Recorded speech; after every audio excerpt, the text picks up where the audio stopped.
truck update every month until the engine dies. We're gonna talk about the maintenance I did, any modifications I made, and the miles I drove in the month of October. I got 2 maintenance entries for the month of October for the truck. The first is on the 7th of October. I fixed the AC compressor drain leak. Now, I realized after the fact that I didn't trim off the rubber knobs that were kind of along that hose. I don't know why they're even there to begin with. Just the fact that we have to fix something like that it's just such a glaring engineering oversight, and I would think is a common sense thing. Like, you don't have a hose that doesn't have a spigot to drain the water somewhere. It's like the second entry of maintenance for October was on October 14th. I straightened the steering wheel, I replaced some of the grease boots on my Apex chassis kit, and I changed the oil and the filter. So, you know, I've already made the video talking about the whole deal with Apex chassis.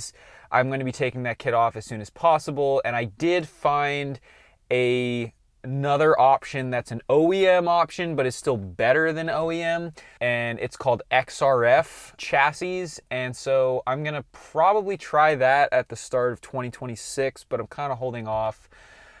I had some slop in my steering joints, but honestly, I'm just gonna run it. As long as it doesn't get unsafe, I'll keep monitoring it, and then I'll swap that kit out. I just am kind of done doing stuff on this thing this year. But on the flip side, with the oil change, I actually switched back to AMSOIL. So, you know, if you've been following the channel, I appreciate your patience with the whole oil testing thing, because it's really hard to do real world testing, you know, and it makes me appreciate the OEMs and the oil companies when they're testing for a specific engine.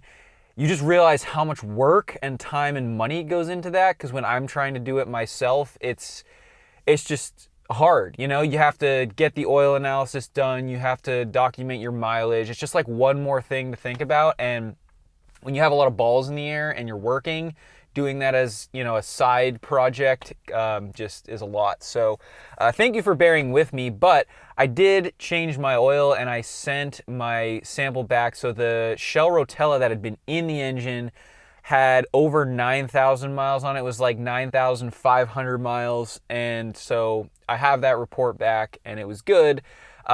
We're now back to AMSOIL. So I need to run, I think, 2 to 3 cycles of the AMSOIL. So I'm expecting that will probably put me out to like early next year, when I will actually be able to sit down with Lake and do a comparison of Rotella versus AMSOIL. And for mods, I didn't really do anything big. I just ended up swapping in this Molly panel from Built Right, and it's super clean.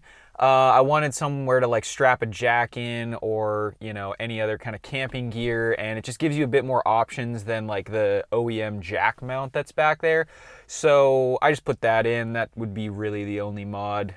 And since our last update, I have driven 6,428 miles. The truck currently sits at 237 40 miles. So yeah, the last update, I had 230,612 miles, did a bunch of driving, but the kind of show and sales season is wrapping up, so I won't be driving too much more the rest of this year. I have 2 more trips planned, and then after that, we'll be kind of chilling for December. And if you're new here, and for those that are curious, yes, I am still running the stock CP4. So the truck has a completely stock fuel system. The only thing that I've changed is it was like the first thing I did when I got the truck, is I added the S&S disaster prevention kit. Thank you for being here and for watching this video and supporting the channel. I do still have shirts for sale on my Shopify store. I do run that store. I do respond to inquiries if you have questions about sizing or tools and stuff. This channel also is still sponsored by Arch Oil, so use that code PSM10 to get yourself 10% off of the additives, so you can, you know, keep your fuel from gelling, get the cetane and the lubricity that these new trucks need. I'm Harry, and you've been watching Power Stroke Maintenance. Please subscribe if you haven't already, and we'll see you next time. Cheers.